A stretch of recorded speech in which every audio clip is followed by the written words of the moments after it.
वक्फ amendment bill pass कर दी गई है लोकसभा और राज्यसभा में, और मुस्लिम्स जो है उसके अगेंस्ट प्रोटेस्ट भी करना शुरू कर दिए हैं, और कुछ मुस्लिम जो है उसके सपोर्ट में भी हैं। पर वक्फ अमेंडमेंट बिल जो है वो पास करने की जरूरत क्यों पड़ी लोकसभा में? क्या था वक्फ बोर्ड, और वक्फ क्या है? क्या ये मनमानी कर रहा था जिसके वजह से वक्फ बिल लानी पड़ी? और जो है वक्फ एक्ट बनाया गया था 1995 में कांग्रेस के द्वारा, जिसके वजह से वक्फ बोर्ड ताजमहल और फिर 2 गांव पे अपना क्लेम करना शुरू कर देता है तमिलनाडु में, वो सभी डिस्कस करेंगे आज की वीडियो में। तो सबसे पहले बात करते हैं कि असल में वक्फ बोर्ड में जो वक्फ वर्ड है उसका मतलब क्या होता है। तो वक्फ जो है वो एक अरेबिक वर्ड है जिसका मतलब होता है रुक जाना या स्टॉप कर देना। मतलब होता है, वक्फ का मतलब होता है दान देना या डोनेट करना। अब डोनेट करना मतलब अपनी प्रॉपर्टी, जब कोई मुस्लिम जो है अपनी प्रॉपर्टी को या फिर कोई अपना पैसे को डोनेट करता है या उसको क्या करता है, दान देता है, किसको?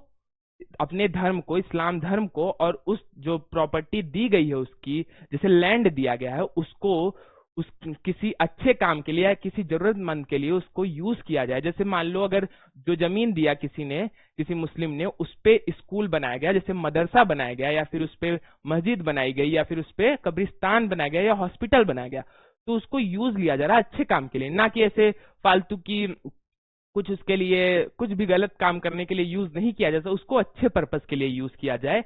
उसके लिए क्या करता है, कोई एक आदमी जो है वो अपनी पर्सनल जमीन, पर्सनल प्रॉपर्टी को क्या करता है, दान देता है। जैसे राम मंदिर जब बना था तो क्या किए थे बहुत सारे हिंदू, क्या किए थे, कोई लैंड दे रहा था, कोई पैसा दे रहा था, कोई सोना चांदी दे रहा था, तो ऐसे जैसे दान दे रहा था, क्या कर रहा था, राम मंदिर को चंदा दे रहा था। बहुत सारे हिंदुओं ने ही क्या किया है, राम मंदिर पैसा दे के बनवाया है। तो वैसे ही मुस्लिम्स जो है दान करते हैं अपने धर्म के, इस्लाम धर्म के लिए। किसको दान किया जाता है? जो मौलवी हैं, मतलब इस्लाम धर्म को दान किया जाता है, ऐसे ही किसी को नहीं कर देते। अब वो जो है उसको क्या करेंगे, मैनेज करके चलाएंगे, तो उसी को बोलते हैं वक्फ। वक्फ समझ में आया? अब वक्फ जो है ऐसे था। अब वक्फ बोर्ड कैसे आया उसकी बात करेंगे। तो सबसे पहले बात करते हैं कि हिस्ट्री क्या है। वक्फ जो है, जब इस्लाम धर्म की स्थापना की जाती है प्रॉफिट मोहम्मद के द्वारा, तो वहीं से वक्फ जो है किया जाने लगा, दान किया जाने लगा लोगों को। जब प्रॉफिट मोहम्मद ने सबको कहा कि आपको क्या करना चाहिए, आपको अपनी, जब आप जैसे बहुत ज्यादा अमीर है तो अपनी जमीन क्या करिए या फिर कुछ भी डोनेट करिए, दान दीजिए गरीबों को, तो वही चीज असल में सभी धर्म में ये है। तो वैसे ही इस्लाम में वक्फ की परंपरा शुरू हुई। ये जो है अच्छे पर्पस के लिए किया गया था, स्टार्टिंग में अच्छे पर्पस के लिए गया, अभी इंडिया में इसका मिसयूज होना शुरू हो गया है, तो अभी वो डिस्कस करने से पहले फिर उसके बाद क्या है, अब इंडिया में कैसे वक्फ आया। तो वक्फ जो है, जब मुस्लिम लोग क्या कर रहे थे, इन्वेड कर रहे थे, आक्रमण कर रहे थे इंडिया पे, दिल्ली सल्तनत आया, फिर मुगल एम्परर आया, तभी वक्फ चीज वो लोग इंडिया में शुरू किए। क्या किए? दान करते थे, और वहां पे जरूरतमंद लोग अपने काम करते थे, या मुस्लिम कोई भी अपना मस्जिद खोलते थे, मस्जिद बनाते थे, या फिर मदरसा बनाते थे। तो ऐसे करके क्या हुआ, आया। और फिर सभी जो मुस्लिम्स थे, बाकी मुस्लिम्स थे, नॉर्मल लोग जिनके पास है पैसा, या फिर जिनके पास कोई उनके बच्चे नहीं है, तो वो अपना क्या करते हैं, डोनेट कर देते हैं। अब ऐसे कर करके 1000 साल के बाद, मतलब बहुत ज्यादा जमीन क्या हो गई वो लोगों के पास, जब डोनेट सब करने लगे तो बहुत ज्यादा जमीन आ गई, तो उसको मैनेज करने में बहुत ज्यादा प्रॉब्लम आने लगी। तो 1913 में मार्च में अब अंग्रेज जो है उसको मैनेज करने के लिए क्या बनाने लगे, नियम बनाने लगे, क्योंकि उसमें करप्शन स्टार्ट हो गया।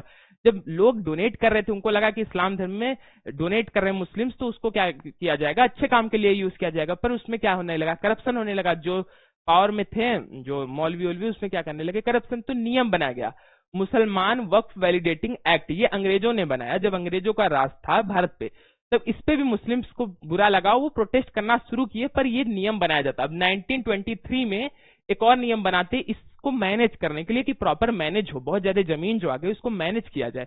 फिर 1930 में इसमें और अमेंडमेंट्स होते हैं, और अच्छे से प्रॉपर तरह से क्या बनाया जाता है, एक लॉ बनाया जाता है, जिसकी वजह से जो भी वक्फ की जमीन है, जो भी डोनेट की गई है, उसको क्या किया जाए, अच्छे से मैनेज किया जाए, और जिस पर्पस के लिए किया गया उस पर्पस हो पाए, और गलत मिसयूज ना हो पाए इसका।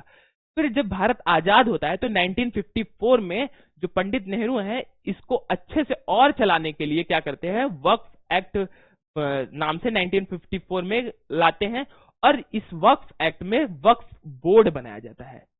यही क्या बनाया जाता है, वक्फ बोर्ड बनाया जाता है। वक्फ बोर्ड क्या है, तो जैसे अभी हमने बताया कि बहुत सारी जमीन आ गई, उसको मैनेज करना है, तो मैनेज करने के लिए क्या करें, बहुत सारी जमीन है तो उसको मैनेज करने के लिए बनाया गया वक्फ बोर्ड। ये गवर्नमेंट बनाई वक्फ बोर्ड। अब वक्फ बोर्ड जो अभी भारत में है, अब जैसे क्यों कितनी ज्यादा जमीन आ गई पता है क्या, जो वक्फ बोर्ड है उसके पास पता है कितनी जमीन है, रेलवेज और आर्मी के बाद तीसरे नंबर की जो भारत में सबसे ज्यादा लैंड ओनिंग वो है वक्फ बोर्ड। तो सबसे इतनी ज्यादा जमीन आ गई उसको उसके पास कि उसको मैनेज करने में प्रॉब्लम हो रही, इसलिए वक्फ बोर्ड बनाया गया। और अभी के टाइम पे 32 वक्फ बोर्ड्स हैं स्टेट में, मतलब हर एक स्टेट में एक वक्फ बोर्ड काम करता है। जो भी वक्फ की जमीन है उसको उसको क्या करने के लिए, मैनेज करने के लिए वक्फ बोर्ड क्या करता है, काम करता है। वक्फ बोर्ड क्या करता है, काम करता है उस जमीन को मैनेज करने के लिए, और ये जमीन मैनेज की जाती है। अब इसी को 1959 में क्या किया जाता है, अमेंड किया जाता है, मतलब इसमें और बदलाव लिए जाते हैं और अच्छा करने के लिए। फिर 1964 में इसमें बदलाव लाते हैं, फिर 1969 में लाते हैं, फिर 1984 में, ऐसे ऐसे करके बदलाव लाया जाता है इसी वक्फ एक्ट में। अब यहां से प्रॉब्लम तब शुरू होती है जब 1995 में जो कांग्रेस की सरकार थी पीवी नरसिम्हा राव की, वो लाती है वक्फ एक्ट। ये जो है ये वक्फ बोर्ड को बहुत ज्यादा गलत पावर दे देता है, और ऐसी पावर देता है जिसकी वजह से वक्फ बोर्ड आज भी मनमानी कर रहा है, और जिसकी वजह से वक्फ अमेंडमेंट बिल अभी पास हुई है इसी वक्फ एक्ट की वजह से। वो इसमें बहुत ज्यादा मनमानी नहीं कर पा रहा था, इसमें भरपूर पावर दे दी गई जिसकी वजह से वो बहुत ज्यादा मनमानी कर रहा है। अभी इसको डिस्कस करेंगे क्या पावर दी गई थी, फिर उसके बाद इसको अमेंड किया गया 2013 में, और भी पावर दे दी गई। तो इसलिए जब भी क्या किया गया था, इसको अमेंड करने की बात चल रही थी, इसीलिए इस पावर को कम करने के लिए इसको अमेंड किया गया है। ठीक, तो अगस्त 2024 में बीजेपी जो है वो हमेशा से वक्फ बोर्ड को क्या करना चाहती थी, अमेंडमेंट उसमें करना चाहती थी। उसमें जो भी पावर दी गई थी पीवी नरसिम्हा राव के द्वारा वक्फ एक्ट 1995 में, उसको कम करने के लिए। तो फाइनली अगस्त 2024 में करेन रिजिजू जो है वो वक्फ अमेंडमेंट बिल पार्लियामेंट में क्या करते हैं, इंट्रोड्यूस करते हैं। इसमें पास नहीं किया जाता है, इंट्रोड्यूस किया जाता है कि हम लोग को इसको इस पे काम करना चाहिए। तो इंट्रोड्यूस करने के बाद अब क्या हुआ है, इसको पास कर दिया गया है।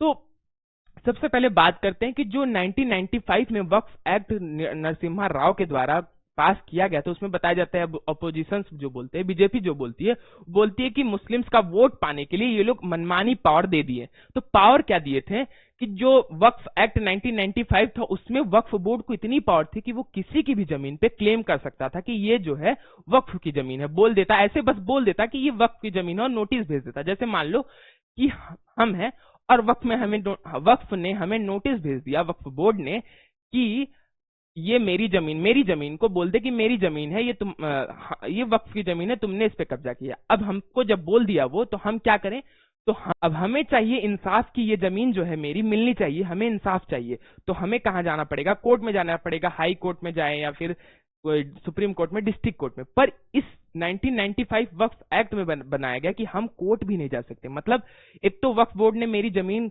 ले ली, हड़प ली, और ऊपर से ये मेरी जमीन थी और हम कोर्ट में भी नहीं जा सकते। हम कोर्ट में नहीं जा सकते तो हमें न्याय कहां मिलेगा, न्याय मिलेगा वक्फ बोर्ड का ही एक कोर्ट बनाया गया था इस वक्फ एक्ट में, वक्फ ट्रिब्यूनल नाम से। ये वक्फ बोर्ड प्रॉपर ये कोर्ट चलाती थी और इसमें सिर्फ मुस्लिम लोग ही काम करते थे। तो इसमें क्या था, ये लोग हमें क्या करेंगे, न्याय देंगे। अब ये न्याय देंगे हमें, ये न्याय देंगे ही नहीं। ये तो चाहेंगे कि नहीं ये मेरी जमीन है, ये तो बोलेंगे नहीं मेरी ही है, हम नहीं देंगे ये। तो अब ये चलो ये लोग बोल दिए कि नहीं ये तुम्हारी जमीन नहीं मेरी ही जमीन है। तो अब हम क्या हाई कोर्ट में जा सकते, तो अब भी नहीं जा सकते।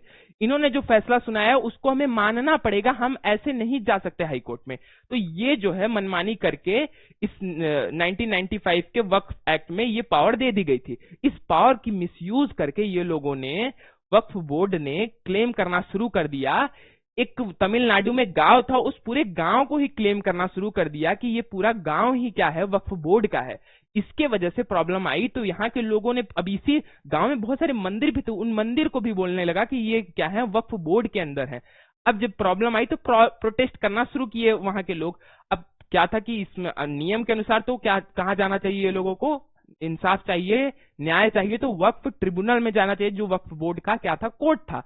पर प्रोटेस्ट बहुत ज्यादा होता है, इसलिए जाया जाता है हाई कोर्ट में वहां के, तब वो लोग बोलते हैं नहीं ये कोई मनमानी चली नहीं चलेगी, ये गांव ही इनका कहां से हो गया, ये कौन किया इनको वक्फ, इनको डोनेट कौन किया, किसका था ये गांव तो सरकार का है, सरकार थोड़ी ना वक्फ कर सकती, कोई एक पर्सनल बंदा जो है वो डोनेट कर सकता है, दान दे सकता है इस्लाम धर्म को, मुस्लिम कोई, सरकार नहीं डोनेट कर देगी गांव, तो गांव इनका हो ही नहीं सकता, तब जाके वो मानता और नहीं दिया। फिर एक और मनमानी करते हैं ये लोग, ताजमहल बोलते हैं कि ताजमहल भी वक्फ बोर्ड का है।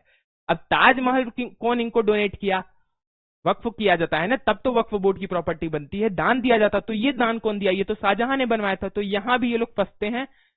तो ये मनमानी बहुत जगह शुरू करते हैं, कोई भी ऐसा है बहुत, जितना जमीन जो है ना, इतनी सारी जो थर्ड नंबर पे आती है देश में लैंड ओन करने में वक्फ बोर्ड, इतनी ज्यादा जमीन ये मनमानी करके ये लोग हड़पे हैं बहुत सारी जमीन, इसलिए इस बिल की जरूरत पड़ती है। अब दूसरा काम ये लोग क्या करते हैं, तो एक तो ये किया कि ये लोगों ने किसी पे भी क्लेम कर देंगे कि ये मेरी जमीन है, अब ऐसे कर देंगे। अब दूसरा, अगर ये फैसला जो देंगे उसको हमें मानना पड़ेगा, और ये जो इनका वो है कोर्ट है, वो वक्फ ट्रिब्यूनल नाम से, उसका मानना पड़ेगा, हमें क्या मानना पड़ेगा, फैसला। अब तीसरा ये लोगों ने क्या किया कि if any land has a mosque on it, तो मतलब अगर किसी भी लैंड पे मस्जिद बना है, तो किसी भी लैंड पे अगर मस्जिद बन गया है तो वो लैंड क्या हो गई, वक्फ बोर्ड की हो गई। लेकिन अगर कोई भी है, कोई ऐसे सरकार की जमीन है, वहां पे मस्जिद बना देंगे तो ऐसे तो लैंड वक्फ बोर्ड की हो जाएगी। ऐसे कल गया कोई लैंड थी सरकार की, उस पर मस्जिद बना दिया गया, तो उस वो लैंड किसकी हो गई, वक्फ बोर्ड की, अगर इस नियम के अनुसार चले तो ऐसे बहुत सारी मस्जिद बनाई जाएगी, तो फिर वो सारी लैंड, अगर मान लो किसी कोर्ट के, मतलब ऐसे अभी एक आया था कि इलाहाबाद कोर्ट के अंदर कहीं कोई मस्जिद थी, तो पूरी कोर्ट ही उसकी हो जाएगी वक्फ बोर्ड की। तो ये एक नियम जो गलत थी दिया गया था। चौथा दिया गया था कि वुमेन जो हैं और दूसरे धर्म के लोग वक्फ बोर्ड के मेंबर नहीं हो सकते। इसके वजह से मुस्लिम्स जो हैं वो क्या करेंगे, अपने फेवर में लेंगे अब फैसला, इसके वजह से किसी की भी प्रॉपर्टी पे क्लेम कर रहे थे तो ये क्या हो जाता है, इनका हो जाता। तो ये कुछ मिसयूज करने वाले इनको पावर दे दिए गए थे, जिसकी वजह से क्या किया जा रहा था, मनमानी किया जा रहा था वक्फ बोर्ड के द्वारा। इसको हटाना बहुत जरूरी था, इसलिए वक्फ बोर्ड अमेंडमेंट बिल बीजेपी जो है एनडीए गवर्नमेंट पास करती है। अब वक्फ अमेंडमेंट बिल जो है वो पास किया जाता, तो सबसे पहले वक्फ अमेंडमेंट बिल में सबसे पहले नाम चेंज किया जाता है। नाम था इसका 1995 वक्फ एक्ट 1995, तो इसका नाम बदल के उम्मीद 1995 कर दिया जाता है, यानी unified management empowerment efficiency and development, ये नाम इसका रख दिया जाता है। और बताए तो अब जो ये पावर दी गई थी कि किसी पे भी वक्फ बोर्ड क्लेम कर सकता था, इस वक्फ अमेंडमेंट बिल में इसको भी सुधार किया जाता है। इसमें कहा जाता है कि वक्फ बोर्ड किसी के भी प्रॉपर्टी पे क्लेम नहीं कर सकता, ऐसा नहीं कर सकता, और अगर गलती से क्लेम भी कर दिया तो जो डिस्ट्रिक्ट कलेक्टर वो आगे पूरा जांच उच करेगा। ऐसे नहीं करने के ले लेंगे फिर हमको इनके ही कोर्ट में आना पड़ेगा वक्फ ट्रिब्यूनल में, ऐसा कुछ भी नहीं होगा। अब दूसरा बात यहाँ पे आया कि जो फैसला वक्फ ट्रिब्यूनल सुना देगा वही माना जाएगा, और हम लोग कोर्ट में, हाई कोर्ट में नहीं जा सकते, ये भी हटा दिया गया कि हम लोग क्या, कोई भी वक्फ ट्रिब्यूनल फैसला सुनाएगा वो फाइनल फैसला नहीं होगा, हम हाई कोर्ट में जाएंगे। अगर हम डिस्ट्रिक्ट कोर्ट में हमें फैसला गलत सुनाया गया तो हम हाई कोर्ट में जाते हैं, फिर हाई कोर्ट में गलत सुनाया गया तो सुप्रीम कोर्ट भी जाते हैं। यहाँ पे ऐसा नहीं होना चाहिए, इसलिए ये भी हटा दिया गया। तो ये जो बताया गया कि अगर किसी भी जमीन पे मस्जिद बना दी जाती है तो वो जमीन भी किसकी हो जाएगी, वक्फ बोर्ड की हो जाएगी। ये भी हटाया गया कि अगर किसी भी जमीन पे मस्जिद बना दी गई तो वो लैंड वक्फ बोर्ड की नहीं होगी, जब तक कि वो लैंड किसी एक मुस्लिम की थी और उसने वक्फ किया, दान किया वक्फ बोर्ड को, तब जाके वो लैंड जो है वो वक्फ बोर्ड की होगी। अगर उस पर मस्जिद बना दिया कोई तो वो लैंड वक्फ बोर्ड की नहीं होगी, वो लैंड पे छानबीन की जाएगी। अगर सरकार की जमीन है तो वो सरकार की होगी। और ये भी कहा गया इसमें कि बहुत सारी जमीन जो भी हड़प के बैठे उसकी भी जांच होगी, जैसे सरकार की बहुत सारी जो जमीन ली है पूरी जांच की जाएगी, इस वक्फ अमेंडमेंट बिल में है। और फाइनली दो नॉन मुस्लिम्स और वुमेन को भी इसमें वक्फ वो जो वक्फ बोर्ड है उसका मेंबर बनाया जाएगा। ठीक है, फिर उसके बाद जो है अभी 3 अप्रैल 2025 में लोकसभा में, मतलब कल लोकसभा में वक्फ बिल जो है वो पास कर दी गई। 12 घंटे बकायदा डिबेट हुआ। वो डिबेट में बहुत सारे अपोजिशन ने बोला, जैसे राहुल गांधी ने बोला कि ये क्या किया जा रहा है, संविधान की वो की जा रही, मुस्लिम्स के खिलाफ किया जा रहा है।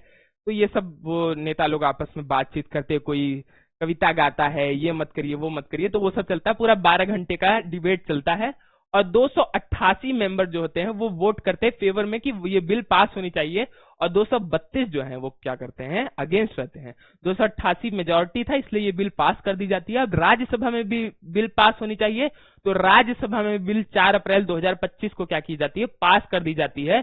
और इसमें 128 लोग क्या करते हैं, फेवर में रहते हैं, और 95 लोग अगेंस्ट रहते हैं। तो मेजोरिटी जो है फेवर में थी, इसलिए ये बिल पास हो जाती है। और फाइनली वक्फ अमेंडमेंट बिल जो है उम्मीद नाम से अमेंड कर दिया जाता है। वो जो 1995 में पीवी नरसिम्हा राव ने बहुत ज्यादा पावर दे दी थी वक्फ बोर्ड को, वो बहुत कम कर दिया जाता है, और इस उम्मीद नाम से इसको पास कर दिया जाता है।